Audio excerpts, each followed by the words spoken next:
Bonjour, aujourd'hui je vous montre les kokeshi que j'ai reçus dans ma maison en travaux, comme ça vous pourrez les voir arriver sur la boutique. Alors,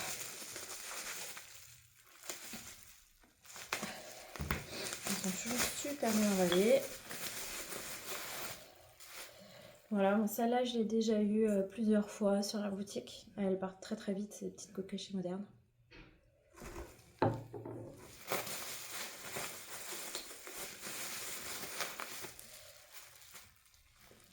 Une kokeshi très stylisée.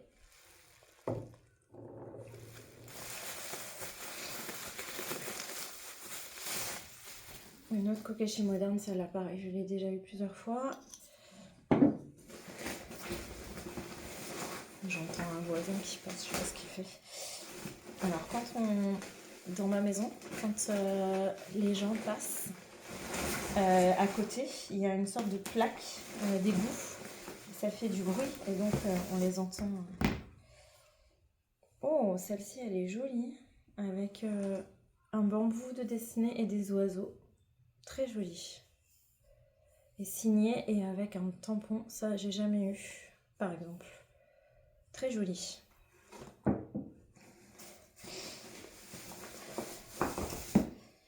Celle-là aussi, on dirait que c'est le même, ouais, c'est le même auteur. Waouh, magnifique. C'est vraiment des œuvres d'art hein, parfois. Vraiment très joli.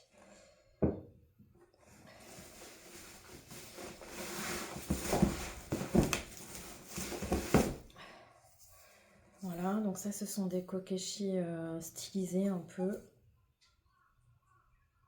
J'ai déjà eu de cet auteur, je pense. Je me rappelle plus hein, qui c'est, mais j'ai déjà eu. J'ai des plus grandes là. J'arrive bien à me rattraper. Alors ça, c'est une kokeshi Aino de Hokkaido. Un peu différente.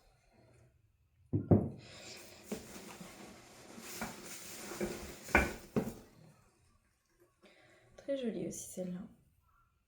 Laquée. Donc il faut savoir que quand les vieilles maisons, les gens meurent en fait. Les gens et que les maisons se vendent avec tout ce qu'il y a à l'intérieur. Donc souvent les Japonais n'ont aucun intérêt pour ces vieux objets.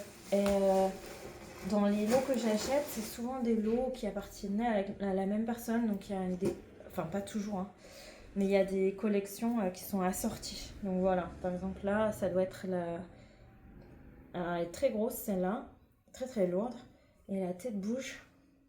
La collection doit être assortie avec le mont Fuji, à l'autre que j'ai en laqué rouge. Très lourde. Et la dernière, encore une kokeshi Aino. Voilà mon petit butin d'aujourd'hui. Je ferai des vidéos à chaque fois que j'en reçois. Je vais les mettre bientôt sur la boutique. Bonne journée.